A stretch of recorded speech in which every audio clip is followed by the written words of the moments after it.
আপু এখন কি তৈরি করে দেখাচ্ছেন আমাদের? এই রেসিপিটা খুব কুইক রেসিপি, গোলা কাবাব তৈরি করব আমি। এই কাবাবটাও আমার খুব ভালো লাগে বাসায়। আচ্ছা, আমরা এখন শুরু করব আমাদের গোলা কাবাব রান্না, তাই তো? হ্যাঁ, কুইক রেসিপি। গোলা কাবাবের জন্য আমরা এখানে মুরগির কিমাটা নিব, 1 কাপ কিমা। আচ্ছা, এটা ব্রয়লার মুরগির কিমা। তারপর সেটাতে আমরা দিব 1 চা চামচ আদা বাটা, দিব 1 চা চামচ রসুন বাটা, কাবাব মশলা দিব 1 টেবিল চামচ পরিমাণ, এটাতে সাদা সরিষা বাটা দিব 1 টেবিল চামচ পরিমাণ, পেঁয়াজ কুচি দিব 1/4 কাপ, মিহি করে কাটা কুচি 1/4 কাপ দিব, মরিচ কুচি দিব মিহি করে কাটা। এটা ঝালটা যার যার পছন্দ মতো তারা দিবে। এটাতে আমি দিচ্ছি হচ্ছে কাঠবাদামের গুঁড়া।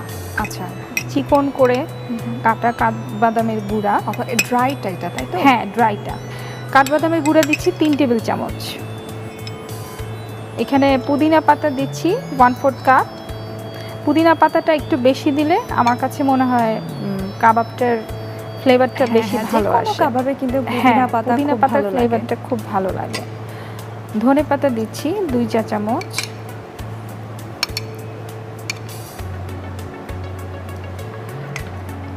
তারপর এখানে টমেটো সস দিচ্ছি 2 চা চামচ।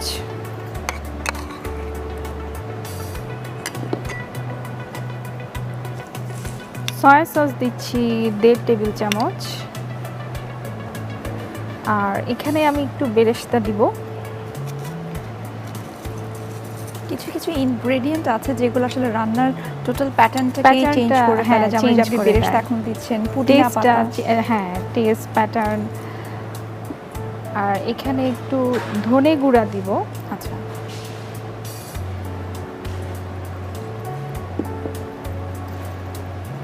এখন দিয়ে আমরা সবকিছু একসাথে মাখাবো। আমি হাত ধুয়ে নিয়েছি, সবকিছু একসাথে মাখাবো।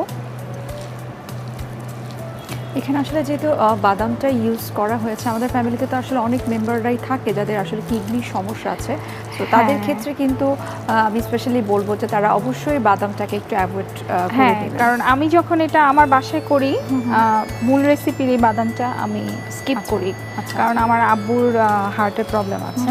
মাখানোর পর যদি দেখা যায় যে আমাদের কিমাটা একটু লিকুইডি ভাব আছে, তাহলে আমরা ভেজানো পাউরুটি পানিটা চিপে আচ্ছা প্রয়োজন মতো দিব, তাহলে এটা হচ্ছে বাইন্ডিংয়ে হেল্প করবে। আচ্ছা আচ্ছা, তখন লিকুইডি ভাবটা আর থাকবে না। বাট এটাতে স্টিকি করার জন্য, হ্যাঁ, স্টিকি করার জন্য, বাট এটাতে টেস্টের কোনো কমতি হবে না। যে আচ্ছা, এখন এটাতে আমি সামান্য লবণ দিব, যেহেতু আমরা সয়া সস দিয়েছি, লবণটা সেই অনুযায়ী বুঝে দিতে হবে। আচ্ছা আচ্ছা, এটা আমাদের মাখানো হয়ে গেছে। এখন আমরা এটা কাবাব সাইজে করে কর্নফ্লাওয়ার আর ডিমে চুবিয়ে, আমি 2 হাত দিয়ে করছি, আমার 2 হাত ধোয়া আছে। এটার নাম গোলা কাবাব, এটা সাইজের জন্য। আচ্ছা, এটা একটু গোল গোল সাইজের হবে। এটা তো আমরা ভেজে নেব, তাই না? হ্যাঁ, এটা আমরা ভেজে নেব। আপনাকে একটু হেল্প করে আমি একটু চুলাটা জ্বালিয়ে দিচ্ছি, একটু তেলটা গরম হতে থাকবো।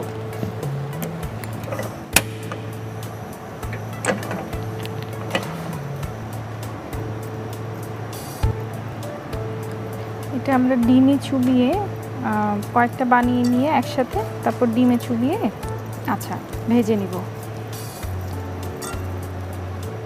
এই কিমাগুলো তো আসলে এখন কিন্তু সুপার শপগুলোতেই পাওয়া যায়, সো বাসায় কিন্তু অনেকে কষ্ট করে যে বেটে নেয়, তার কিন্তু প্রয়োজন পড়ে না এখন। হ্যাঁ, এখন অনেক অপশন চলে আসছে, সুবিধা এখন অনেক। চাইলেই ঝটপট অনলাইনে অর্ডার করলে সব বাসায় চলে আসে। তো মোটামুটি আগের চেয়ে এখন রান্নাবান্না ইজি।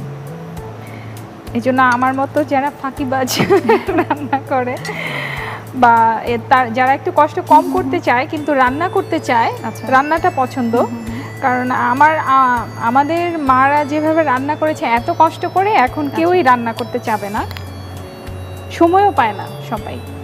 আপু এখানে তেলটা আমরা অ্যাড করে দিই। হ্যাঁ, আমি তেলটা দিয়ে দিচ্ছি এখানে। ওদের তেলটা গরম হতে থাকো। আসলে আমরা কর্মব্যস্ত কিন্তু কম বেশি সবাই, তো যতটুকু আসলে অল্প সময়ের মধ্যে রান্না করা যায় সেই টেকনিকগুলো, সেই রান্নাগুলো কিন্তু আমাদেরকে করতে হবে, কিন্তু অ্যাজ ওয়েল আমাদের হেলথের বিষয়টাও মাথায় রাখতে হবে।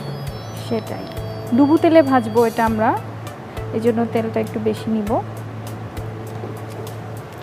কর্নফ্লাওয়ারে গুলানোর পর আমরা ডিমে দিয়ে,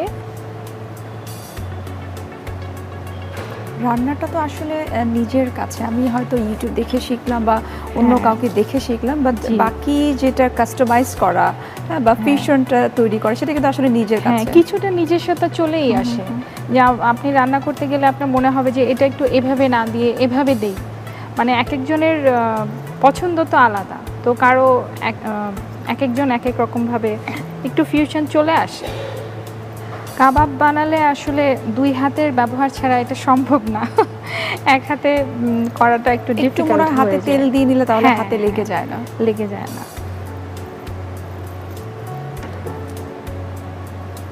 আমাদের তেলটা গরম হয়ে গেছে, এখন আমরা এটা ভেজে ফেলবো।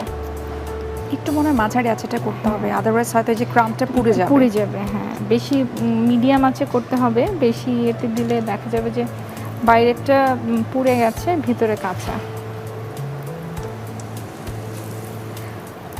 বাচ্চাদের জন্য যদি এই আইটেমটা করা হয়, এটার ভিতরে মোজারেলা চিজ দিয়ে করলে ওদের টিফিনে দিলে এটা ওরা অনেক পছন্দ করবে। ওদের কিন্তু প্রোটিনের কাজটা কিন্তু অনেকটা হয়ে যাবে। বাচ্চাদেরকে কিন্তু আলাদা করে ফিশ চিকেন খাওয়ানো ভেরি ডিফিকাল্ট, এবং অনেক বাইরে কিন্তু এই ভুলটা কিন্তু করে থাকে যে টিফিনে কিন্তু আনহেলদি সব টিফিন দিয়ে দেয়। সো এই ধরনের খাবার যদি দেওয়া যায় আসলে, এবং স্পেশালি যেহেতু এটা আমরা ডুবো তেলে ভাজছি, টিস্যু ইউজ করে তেলটাকে অবশ্যই শুষে নিতে হবে।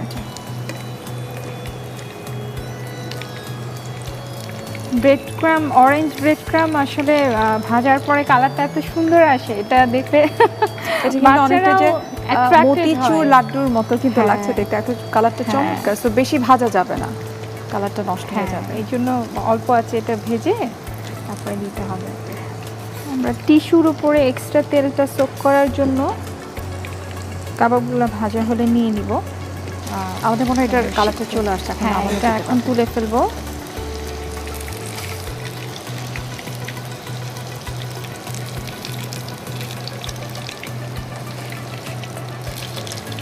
চুলাটা অফ করে দিচ্ছি।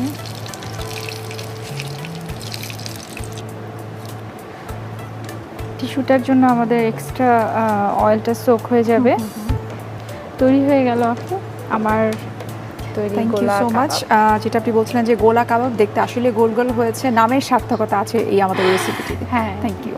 প্রিয় দর্শক, আমরা তৈরি করে নিলাম মজাদার গোলা কাবাব। আশা করি আপনাদের খুব পছন্দ হয়েছে। আমরা আরও একবার দেখে নিই এটার প্রস্তুত প্রণালীটি। প্রথমে একটি পাত্রে চিকেন কিমা নিন, এতে আদা বাটা, রসুন বাটা, কাবাব মশলার গুঁড়ো, সাদা সরিষা বাটা, পেঁয়াজ কুচি, কাঁচামরিচ কুচি, কাঠ বাদামের গুঁড়ো, পুদিনা পাতা কুচি, ধনে পাতা কুচি, টমেটো সস, সয়া সস, পেঁয়াজ বেরেস্তা, ধনে গুঁড়ো, ভেজানো পাউরুটি ও লবণ দিয়ে ভালোভাবে মাখিয়ে নিন।